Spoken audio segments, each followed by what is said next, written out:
January 2026, Beijing. Bitter cold.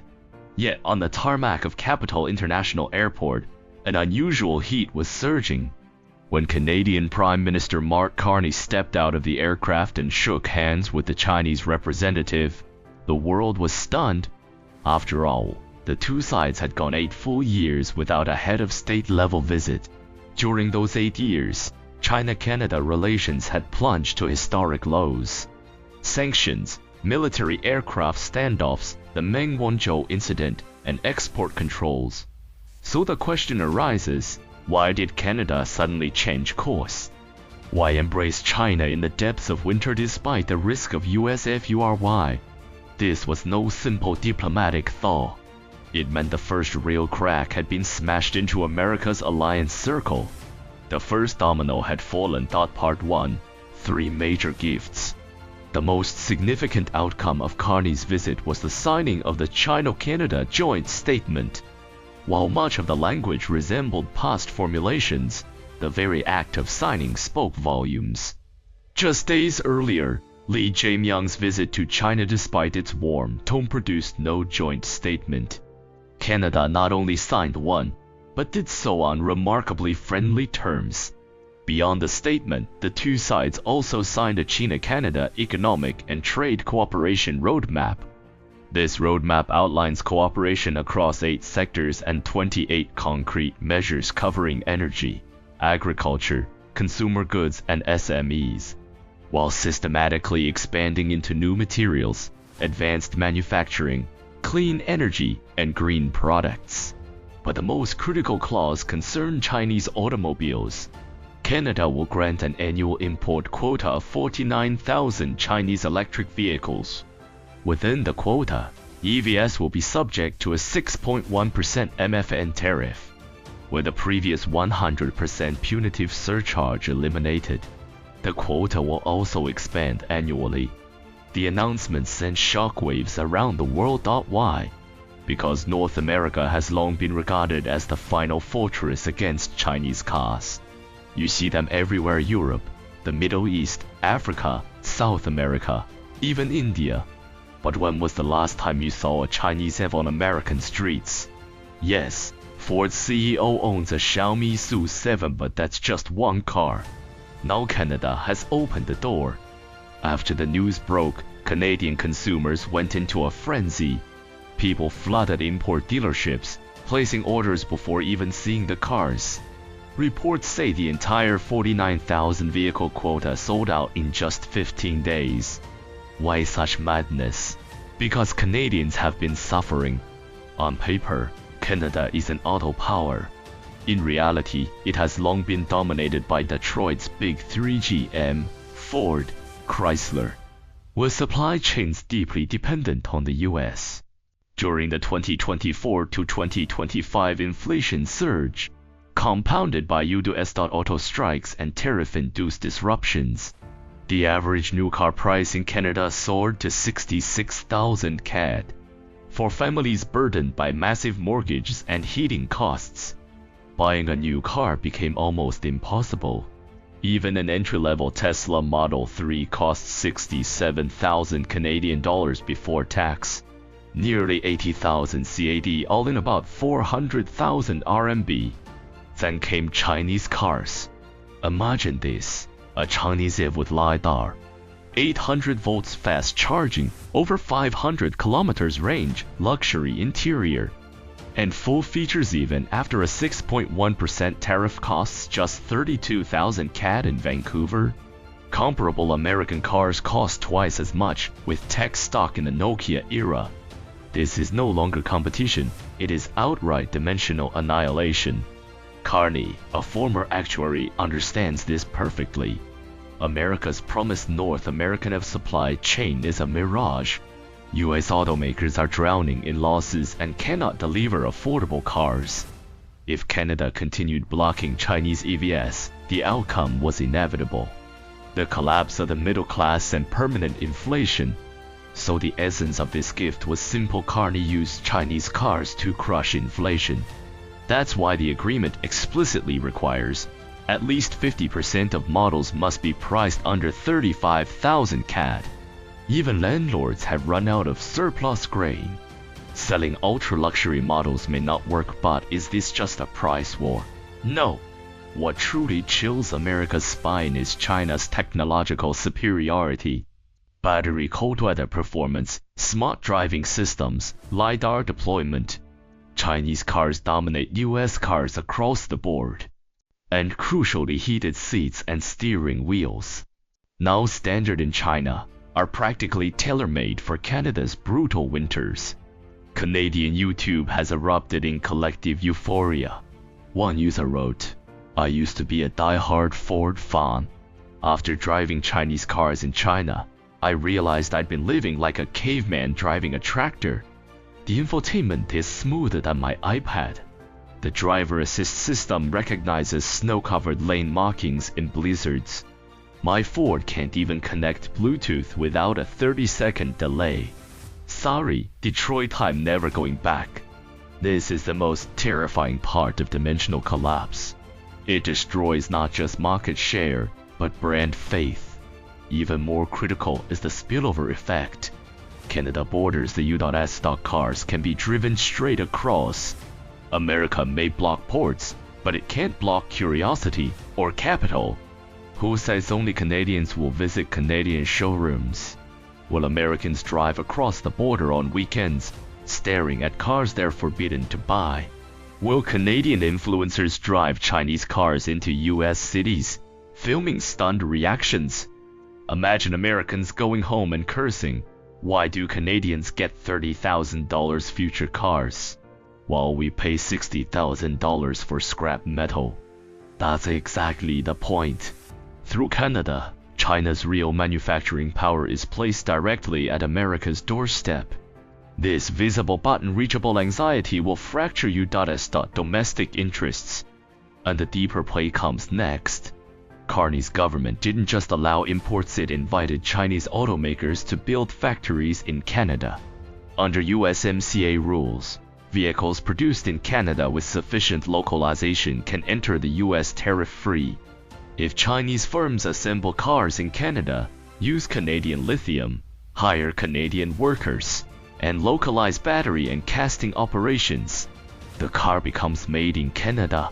The result: Chinese cars manufactured in Canada would enter the U.S. market directly. So this order wasn't just a trade deal. It gave China a strategic lever into North America. For Carney, it was equally rational. Detroit's decline is irreversible. He refuses to die with it. By bringing in China's auto supply chain, he can revive Ontario's abandoned factories, create jobs, and tame inflation. A true win-win, but this was only the first gift. The second gift made Washington truly uneasy. Uranium. A little-known fact first. Let's start with a little-known fact. China doesn't just lack oil, it lacks uranium even more. Despite its vast territory and abundant resources, China was not blessed by nature when it comes to uranium. Not only are China's proven uranium reserves limited, the ore grades are also extremely poor. Most deposits have an average grade of just 0.05% to 0.1%. What does that mean? It's like this: you're cooking a meal, but out of 100 pounds of rice you buy, 99.9 pounds are sand. Picking out the usable grains costs so much it makes you question your life choices. That's why China's dependence on imported uranium is extremely high. Data shows that in 2024 and 2025, China's reliance on foreign natural uranium remained above 80%, at times approaching 85%. This ratio is even more alarming than oil, which sits at around 72%. So where has China been importing uranium from in recent years? Mainly two places. One is Kazakhstan. The other is Africa, primarily Namibia. This creates enormous geopolitical risk. Just imagine if the U.S. were to cut off maritime routes, or stir up a color revolution in Central Asia, directly severing China's uranium supply. would China's dozens of nuclear power plants, running day and night, and even its nuclear arsenal, be forced to shut down? That would be an unbearable blow.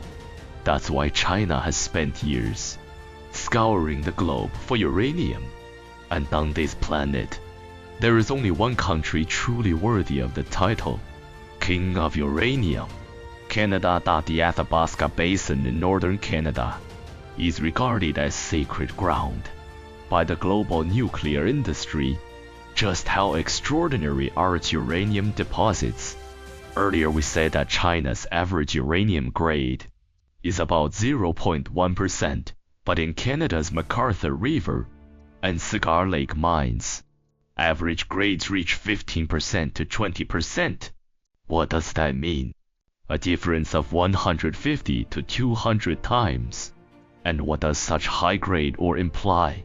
Extremely low extraction costs, exceptionally high output efficiency.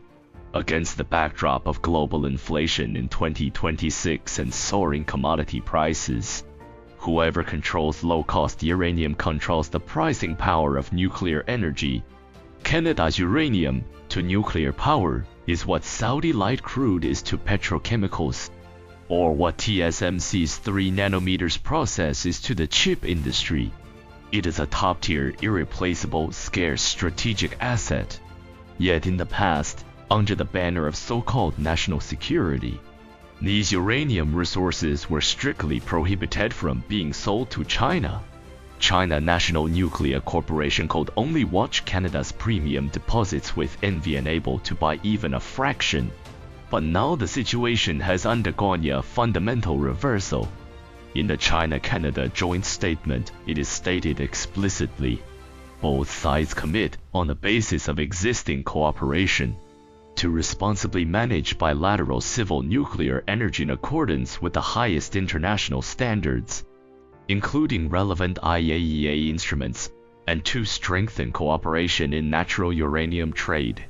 This sentence carries enormous weight. What does it mean? It means Canada's uranium has officially opened its doors to China. From here on, China will be able to secure a highly stable supply of high-grade uranium every year, whether for upgrading its nuclear deterrent or expanding nuclear power plants. China will no longer be at others' mercy, with Canada as a stable pillar alongside Kazakhstan and Africa as the base. China's nuclear fuel supply will form a solid three-legged structure to hand over a strategic resource like uranium to China.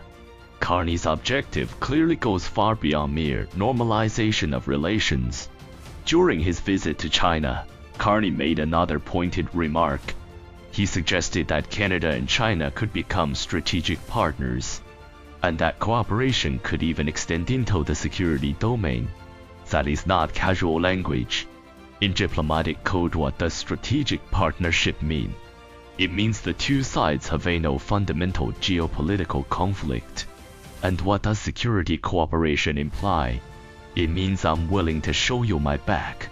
It can even mean I want to rely on you to guard against someone else. Coming from the Prime Minister of a Five Eyes core member, a NATO founding state, doesn't that sound absurd? If even Canada, America's closest neighbor and ally, begins to see China as a partner, not a threat, how is Washington supposed to keep selling its China threat narrative? This is Carney's heaviest gift of all, a structural dismantling the entire Western alliance system. The Five Eyes alliance is the bedrock of the Anglo-Saxon order, the neural center of U.S. global hegemony. Its core logic boils down to one sentence: absolute trust based on blood and language, jointly confronting an external enemy, and that enemy has primarily been China.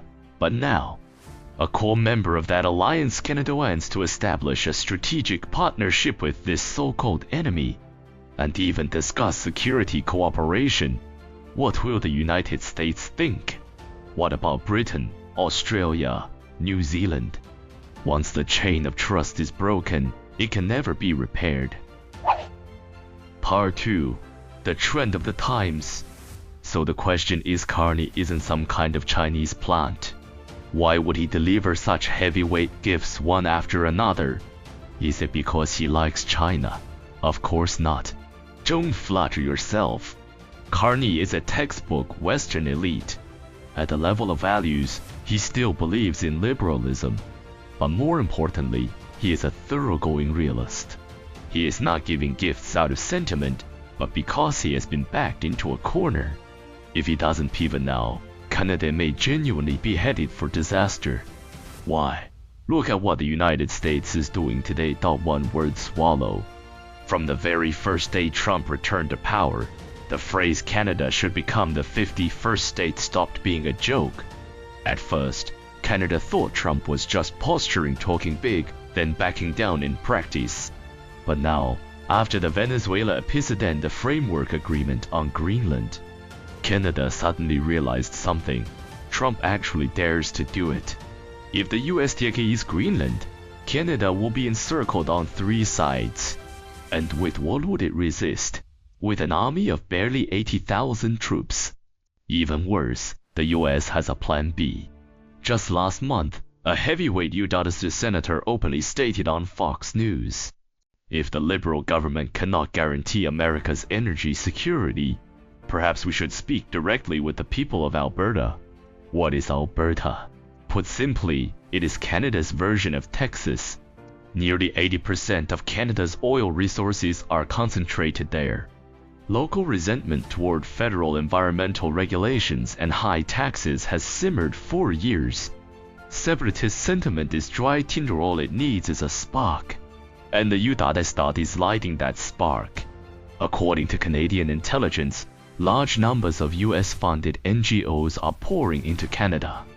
They stoke sentiment on social media, finance Alberta First separatist groups, and even privately promise, if Alberta holds an independence referendum, the US will remove all tariffs and provide military protection. By early 2026, streets in Saskatchewan and Alberta were already filled with slogans reading, "Join the United States, make us great again." Some polls show that in Alberta, support for joining the US has historically surpassed 40%. This is the real threat. Carney is facing a nation-ending risk. America's move is ruthless. No troops required, just dollars, ideology, and NGOs. And Canada's richest energy base can be torn away alive. If Alberta and Saskatchewan break off, Canada would instantly become a second-tier country with no resources and no population, and could fracture even further. Now you understand why Carney, at this precise moment, grabbed China like a lifeline. For Canada, China is a distant guest. At worst, it just makes money. The United States is a nearby bully, one that truly wants your land, your sovereignty, your life. Between two evils, choose the lesser. Strategic divergence beyond being cornered. In reality, Canada has also begun to diverge from the U.S. in its strategic judgment. This was already crystal clear in Carney's world-shaking speech at the Davos Forum on January 20th. In that speech, Carney cited Hoffel's famous parable, The Greengrocer. He said that for decades, almost all Western countries had been like that shopkeeper hanging slogans in the window. Did the shopkeeper believe the slogan? No. Did passers-by believe it? No. Then why hang it? To avoid trouble. To signal loyalty to the system, though to exchange it for a false sense of security. Carney bluntly stated, the so-called rules-based international order is nothing more than that slogan in the window. Everyone knows, when has the US ever truly followed the rules? When the WTO ruled against Washington, the US paralyzed the appellate body. When international courts investigated US war crimes, Washington sanctioned the judges. In this system, rules are shackles for the weak, but toilet paper for the strong. So why did no one call it out before? Why were Canada, Europe, Australia willing to keep acting? Because acting once had rewards. America was domineering, yes, but it still provided public goods. Open markets, secure sea lanes, a relatively stable financial system. But by 2026, America provides none of these anymore. Instead, it charges its allies protection fees. The US-led unipolar world, once wrapped in warmth, has completely shattered. Like the greengrocer suddenly realizing even with the slogan displayed, the inspector still steals his vegetables and smashes his shop. If that's the case, why keep acting? Carney delivered one especially brutal line: "If you're not at the negotiating table, you're on the menu." This reveals a reality too cruel to ignore. Under the America First meat grinder, there are no allies-only ingredients. This is a form of third-world-style anxiety among developed nations. Once upon a time, Canada, Europe, Japan thought they were players, or at least pouring tea beside the board. They never imagined anything would become chess pieces, or worse, the meat to be eaten. But after Trump's return, what has America done to its allies in just 1 year? Tariffs on Europe gutting manufacturing, forcing Japan and South Korea to hand over nearly $1 trillion in investment. Tariffs on Canada and open discussion of annexation. All of this jolted leaders like Carney awake. In America's eyes, Canada is no different from Iraq or Syria. The only difference: Canada is a fatter cow with better meat and more nutrition. They are genuinely afraid. So we see one former Western core member, after anothercling for strategic autonomy, refusing to choose sides, seeking new for-chesto balance U.S. pressure. Carney's Davos speech was not an isolated incident. It may well have been the starting gun for the loosening of America's alliance system. Canada, because it is geographically closest to the US and economically most deeply penetrated, felt the pain first and reacted fastest. It became its first domino. So where did it fall? Toward realism. Carney's so-called values-based realism means one thing in plain language: values must still be shouted, but national interests must eat from another pot. And that other pot is China. Let's trace the logic. The US, trying to save itself, starts consuming allies. Allies, trying not to be consumed, search for new anchors.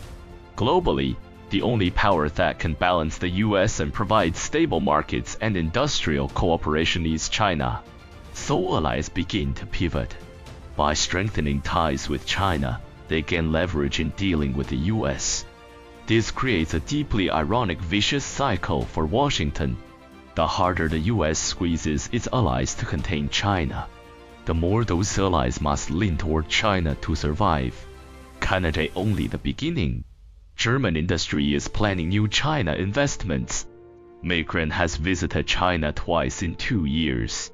Britain is most telling of all, suddenly approving the long-delayed new Chinese embassy project in London after 8 years. Carney's speech was, in effect, a signal to these countries: stop pretending, stop acting. Big Brother America has gone mad. We must unite. We need our own negotiating table. Otherwise, sooner or later, we will all end up on the menu. China's role. So in this great internal fracture of the West, what role did China play? The answer may surprise many. China did nothing. It simply stayed its core: strategic patience, continued opening, multilateralism, stable supply chains, and the concept of a shared future for mankind. But in a world racing to the bottom, normality itself becomes the rarest resource. Carney's gifts to China are not just economic benefits, but a strategic victory. They once again confirm a core truth: America's alliance system was never monolithic. It was a structure built on interest exchange. Once the US can no longer provide benefits, or worse, begins to harm allies' core interests, that system will inevitably collapse from within. We are witnessing a historic transfer of power. This is no longer a simple China-US rivalry. It is a global, spontaneous convergence of anti-hegemonic forces, and astonishingly, among what was once only the global South, there now appears a Western aristocrat like Canada. What does this mean? It means hegemonia has become so toxic that even its closest brothers are turning away. Let us return to Carney's closing line at Davos: the old world is gone. Yes, That world where America spoke and everyone followed it is truly gone. A new world order is slowly taking shape by the ruins of the old system.